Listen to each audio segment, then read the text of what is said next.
In a hidden fold of the world, nestled between hills as round and soft as sleeping kittens, lay a very special place called Harmony Valley. It wasn't a normal valley. It was built for sound. Its walls were made of smooth, curved stone that loved to play with noises. A happy shout from one side would be returned as a happy whisper from the other. The gentlest breeze would set 100 tiny wind chimes, hung from the trees by a forgotten wizard, into a soft, tinkling melody. The river didn't just flow, it babbled a tune, and the stones on its bed would hum along. But the most beloved resident of Harmony Valley was the echo. The echo was the valley's dearest friend and its favorite game. If you whispered, "I love you," the echo would wait a perfect moment and then whisper back from across the valley, "I love you." A little fox named Pip lived in a cozy den at the foot of the valley. Pip had fur the color of a toasted marshmallow and ears so large and sensitive he could hear a snowflake land on a blade of grass. His favorite thing in all the world was to play with the echo. Every single night, just as the moon was climbing into the sky, Pip would go to his favorite spot, cup his paws around his mouth, and whisper a secret to the valley. Tonight, he was ready for his game. He whispered, "Hello, friend." He waited, his big ears pointed, his tail giving a happy little wiggle in anticipation. And then there was only silence.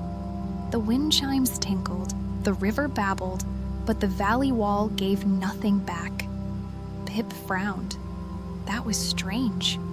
He tried again, a little louder. "Good night, moon." He listened with all his might. He heard the sigh of the wind in the pines, the sleepy chirp of a cricket, but he did not hear the soft, familiar voice of the echo. The echo was gone. Suddenly, the valley felt different. It felt incomplete. The river's tune sounded a little lonely without its partner. The wind chime's melody seemed to drift away without being caught and gently tossed back. The silence wasn't a peaceful, comfortable silence. It was an empty silence. The mystery of the missing echo had begun. Pip knew he had to find his friend. This would not be a search for his eyes, but a search for his very large and sensitive ears.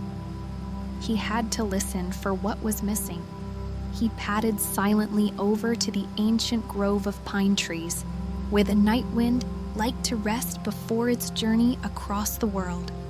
"Wise wind," Pip whispered, "did you hear where the echo went?" The night wind stirred, its voice a low whoosh through the pine needles. "I did not see the echo go, little fox," it whispered. "But earlier, as I passed the valley wall, I carried a strange sound away with me. It was not a sound of talking, but a sound of leaving.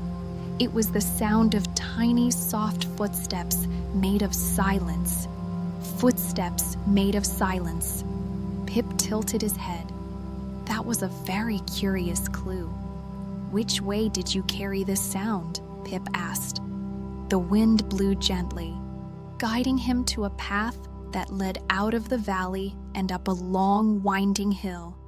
"That way," it sighed, and then it flew off to continue its journey. Pip followed the path. It was a soft, girt trail, covered in patches of moss that felt like velvet beneath his paws. The world was quiet here, outside the valley. Fireflies blinked on and off, in a slow, sleepy rhythm, lighting his way. He used his big ears, listening for any other clues. He padded around a bend and saw a pool of bright moonlight on the path, as if a spotlight had been left on. In the pool of light, several moonbeams were gathered, pointing down at the ground. They were thin and silvery and did not speak, but they buzzed with a silent excitement. Pip crept closer. They were pointing at something in the dust. It was a sound print, a faint, shimmery ripple in the dirt, the exact shape of the word hush. It looked as though the sound itself had been laid down there to rest and had left a faint impression. The echo had definitely come this way. Pip nodded his thanks to the moonbeams and continued his slow, quiet climb. The air grew cooler and smelled of damp earth and sweet night-blooming flowers. Higher up, he came across a gathering of Luna moths. Their wings were as large as his ears and were the color of the palest seafoam green. They were fluttering silently around a large white moonflower. "Excuse me," Pip whispered, so as not to startle them. "You are awake in the quiet of the night. Did you happen to see an echo pass by?" The moths could not speak, but they were excellent communicators. They stopped fluttering around the flower and began to fly in a special pattern for him. First, they flew in a big, wide circle. Then they made the circle smaller, then smaller still. Finally, they were all fluttering in a tiny, tight knot. Then, as one, they all stopped and pointed their feathery antennae towards the very, very top of the hill. Pip understood. They were telling him the echo had gone somewhere to get smaller and quieter. He thanked the beautiful moths and made his way to the summit. At the very top of the hill, there was a place he had never seen before. It was a small, hidden circle of ancient standing stones, covered in thick, green, ancient moss. The stones seemed to drink up all the sound from the world. It was the most peaceful, most silent place Pip had ever been. And there, in the very center of the silent stone circle, he saw it. Curled up like a sleeping cat was the echo.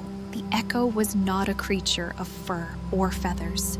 It was a beautiful, shimmering, see-through shape, like a sculpture made of perfectly clear, wobbling gelatin. As it breathed, its whole body gently pulsed with a faint, silvery light. It looked very, very tired. Pip padded closer, his paws making no sound on the thick moss. He didn't want to wake his friend, but he had to know if it was okay. He whispered, as quietly as he possibly could. Echo? The shimmering shape stirred. It uncurled slowly and turned to look at Pip. A voice, so faint it was like a thought in Pip's own mind, whispered back to him. "Pip?" "I was so worried," Pip said softly. "The valley's not the same without you. Why did you leave?" The echo pulsed sadly.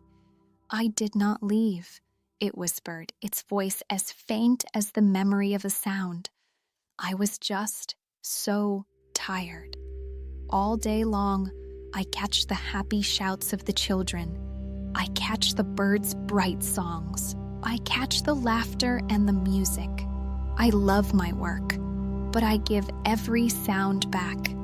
I never have a sound of my own, and I never, ever get to be empty. I never get to be quiet. I came here to rest, to be nothing but silence for a little while, so I can be ready for tomorrow." Pip looked at the tired, translucent shape, and his heart filled with understanding. The echo wasn't missing. It was just resting. Pip did not ask it to come back. Instead, he lay down on the soft moss a few feet away, curled up, and did something new. He didn't whisper a word. He didn't make a sound to be copied. He just let out a long, slow, happy sigh of relief and contentment. The rested echo looked at him, and for the first time, it smiled. A slow, wobbly, shimmering smile. And then it gave the sigh back, a perfect, soft, happy copy. Ha! It was the most beautiful sound Pip had ever heard, a sound of shared peace. "You sleep now, friend," Pip whispered. "Sleep as long as you need. I will tell the valley you are resting." Pip turned and padded slowly back down the long, winding hill. He knew the secret of the missing echo. Back in Harmony Valley, he went to his favorite spot. He knew the echo was too far away to hear him properly, but he cupped his paws and he whispered to the great stone wall, "Sleep well, my friend." He waited, and he listened with his very big, very sensitive ears. And from far, far away, carried on the gentle night wind, he heard the faintest, most peaceful reply imaginable. "Sleep well, my friend." A harmony was back, but it was a new, better harmony, one filled with understanding and peace. The mystery was solved, and Pip, his heart full and his mind calm, curled up in his cozy den and drifted off into a deep and silent sleep.